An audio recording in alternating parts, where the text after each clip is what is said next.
is my mother really black? Is my black mother Shyama really black? People say Kali is black, but my heart doesn't agree. If she's black, how can she light up the world? Sometimes my mother is white, sometimes yellow, blue, and red. I cannot fathom her. My whole life has passed trying.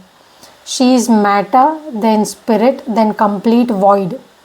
It is easy to see how Kamalakanta, thinking these things, went crazy. Kamalakanta Bhattacharya. Time he was alive was 1769 to 1821. And then Ramakrishna Paramahansa came in 1830 to 1880. It is interesting because so far I only knew about Ramakrishna Paramahansa, who was this great Kali Bhakt. But it seems this whole devotion to Ma Kali is there's a whole almost like an unbroken lineage sort of a thing going on, because there's Kamalakanta Bhattacharya, who happened just like a decade before Ramakrishna, and then Ramakrishna came between that, other people would be there, so it's almost like an unbroken line. This Kenaram Bhattacharya, who is became the guru for Kamalakant Bhattacharya. So maybe initially this Kamalakant Bhattacharya was already a poet, and from his family lineage side also he took up this work. Basically they were Brahmins, right? So he took up the work of basically writing poetry and singing these devotional songs and things like that. And then at some point of time he gets initiated by Kenaram Bhattacharya. And it's very interesting because I started looking up who Kenaram Bhattacharya was, and I actually came across a whole write-up about Ramakrishna Paramahansa, and I was actually totally engrossed reading it about his early days before he, when he was spending time at the Dakshina Kali temple in Bengal, and how he then became the pujari at that temple, and he gets initiated into the mantra also by this Kenaram Bhattacharya. So I am intrigued as to what was the time frame for this Kenaram Bhattacharya, because Kamalakant Bhattacharya came almost like a decade before Ramakrishna Paramahansa. So maybe this Kenaram Bhattacharya, who was also a great Kali sadhaka and a tantric yogi, maybe he lived a very long life, and in general at that time the life expectancy was shorter. So because of that, Kamalakant might have already passed away, and Ramakrishna is still growing up as a boy, and Kenaram Bhattacharya, being maybe a yogi of a certain order, he just lived a lot longer, so he ended up also being available to Ramakrishna Paramahansa, who he then gave the Kali mantra initiation.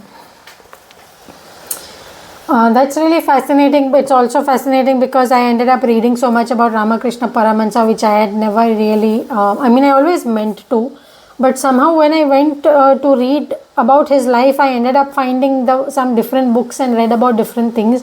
This is actually the first time I am reading this very interesting bit about how he was and his whole behavior and his experiences when he was at the Dakshineshwar Kali temple. So in this story that I was reading about Ramakrishna Paramahansa, there is a short poem which apparently was very popular, that Ramakrishna used to say when he was at the Dakshineshwar temple. So I'll just read it out to you. So it is written in that old English with thai, thine and all. I'm going to remove it and just make it you and all, so it's easier to understand. What is your consideration, O mother, that you stand with your foot on Hara's bosom? You have reached out your tongue of your own accord, as if you were a very simple girl. I have understood it, O Saviour. Is it your hereditary trait? Did your mother stand on your father's bosom like this? It's cute. But of course they say that Ramakrishna used to get so overcome with emotion when he used to say these poems. And of course, because this poem would be in Bengali, the whole impact is probably quite different. I just found this really cute, the poem More than that,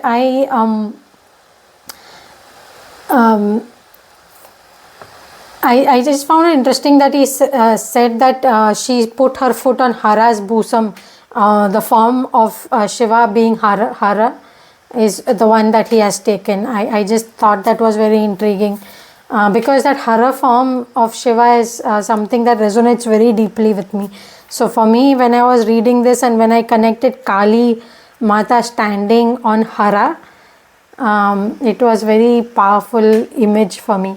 So I got stuck on these two lines for almost a few minutes, so I thought I'll share it with you. Oh, and so Kenaram Bhattacharya, another name for him is Swami Purnananda Nath. So it seems he's from the Nath Sampradaya. Okay, now I found some poems of Kamalakant Bhattacharya. I found these English translations on this website called poetrynook.com. So credits to them, and of course they have mentioned the specific people who have translated it from Bengali. So this poem is called Can Everyone Have the Vision of Shyama? Can everyone have the vision of Shyama? Is Kali's treasure for everyone? Oh, what a pity my foolish mind will not see what is true. Even with all his penances, rarely does Shiva himself behold the mind-bewitching sight of Mother Shyama's crimson feet. To him who meditates on her, the riches of heaven are poor indeed. If Shyama casts her glance on him, he swims in eternal bliss.